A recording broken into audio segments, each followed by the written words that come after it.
വയനാട്ടിലെ ജനങ്ങളുടെ ആശങ്കയ്ക്കൊപ്പമാണ് സർക്കാരെന്ന് CPIM സംസ്ഥാന secretary M V Govindan master. ജനങ്ങളുടെ ആശങ്ക പരിഹരിക്കാൻ സാധ്യമായതെല്ലാം സർക്കാർ ചെയ്യുന്നുണ്ട്. കേന്ദ്രവും സംസ്ഥാനവും യോജിച്ച് ഫലപ്രദമായ പദ്ധതി തയ്യാറാക്കണം. എന്നാൽ കേന്ദ്രം ഫലപ്രദമായി വിഷയത്തെ കൈകാര്യം ചെയ്യുന്നില്ലെന്ന് ഗോവിന്ദൻ മാസ്റ്റർ കുറ്റപ്പെടുത്തി.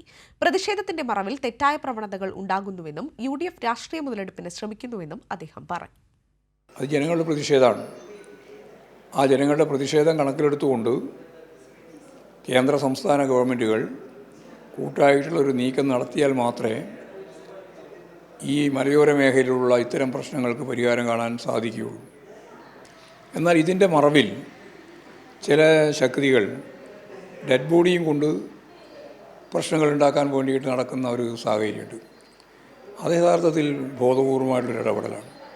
പിന്നെ ഫോറസ്റ്റുകാരെയും അതുപോലെ തന്നെ ഗവൺമെൻറ് സംവിധാനത്തിൻ്റെ ഭാഗമായിട്ടുള്ള വാഹനങ്ങളൊക്കെ ആക്രമിക്കുക തുടങ്ങിയിട്ടുള്ള പരിപാടികളും യഥാർത്ഥത്തിൽ ജനശ്രദ്ധ തിരിച്ചുവിടാനാണ് ശ്രമിക്കുക.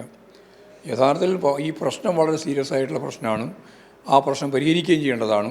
പരിഹരിക്കാൻ ആവശ്യമായ നിലപാട് സംസ്ഥാന ഗവൺമെൻറ് എന്തൊക്കെ അവരുടെ പരിധിയിൽ നിന്നുകൊണ്ട് സാധിക്കുമോ അത്രത്തോളം അവർ ചെയ്യുന്നതിനോടൊപ്പം തന്നെ കേന്ദ്ര ഗവൺമെൻറ്റിൻ്റെ പദ്ധതി ആസൂത്രിതമായിട്ട് ഇതിൻ്റെ ഭാഗമായിട്ട് വരികയും ചെയ്യണം. UDF എല്ലാ സന്ദർഭത്തിലും രാഷ്ട്രീയ മുതലെടുപ്പാണ് ഉദ്ദേശിക്കുന്നത്.